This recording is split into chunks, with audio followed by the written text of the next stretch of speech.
In less than 4 weeks, magpapasko na. And then every year, walang mintis. Pagdating po ng January, dosena mga manggagawa galing sa dosenang kumpanya pumipila po sa aking action center dahil sila po ay hindi nabibigyan ng 13-month pay. Ito po ang tanong ko ngayon sa DOLE. Ang 13-month pay ay batas. Ang sasabing, on or before December 24, dapat na ibibigay ang 13-month pay ng bawat manggagawa. So anong programa merong inilaan ngayon ang DOLE para masiguro masunod ang batas na ito at lahat ng kumpanya ay dapat magbigay ng 13-month pay on time para sa mga manggagawa? Mr. President. Meron ho silang iba't ibang mga aktibidad at programa para masigurado na ang compliance po sa 13-month pay ay ginagawa po ng ating mga kumpanya. So meron silang inspection program, so nag-i-inspect ho sila ng mga kumpanya. Meron rin silang compliant portal na online na ang mga korporasyon ay dapat rin mag-register at lagay nila doon yung kanilang compliance sa pagbibigay ng 13-month pay. At ang magandang balita, ang compliance rate po ay 99.15%. 99? I don't think so. I don't believe that in a second. And then, meron din silang call center na hotline na pwede pong tawagan ng mga manggagawa ho natin na hindi po nabigyan ng 13-month pay o hindi po tumapad yung korporasyon sa pagbibigay ng 13-month pay. You did mention about sa hotline. Nandun nga po ako sa opisina ng DOLE. Yes, nakita tama ko yung kanilang mga personnel sa hotline at tingin ko kulang yon, kaya magsasuggest ako madagdagan yung budget ng DOLE para sa mga call centers personnel na sumasagot sa mga hotline.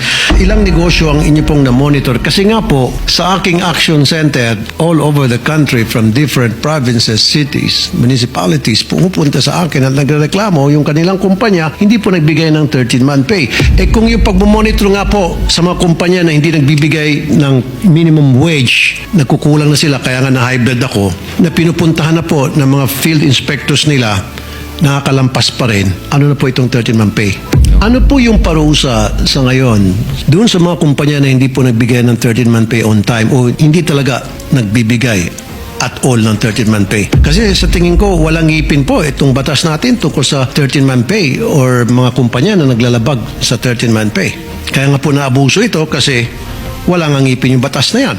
Actually, tama ho kayo. Wala pong specific na penalty na pwedeng i-impose sa mga korporasyon at establishments. Tama ho kayo. Kailangan i-amenda yung batas. That's the reason why I've been talking to my legis team, pinag-aaralan namin, na yung batas na yung bill na ipapasa ko, hopefully maging batas yun, na mag-i-impose ng fine sa mga kumpanya na hindi nagbigay ng 13-month pay on time through the LGU.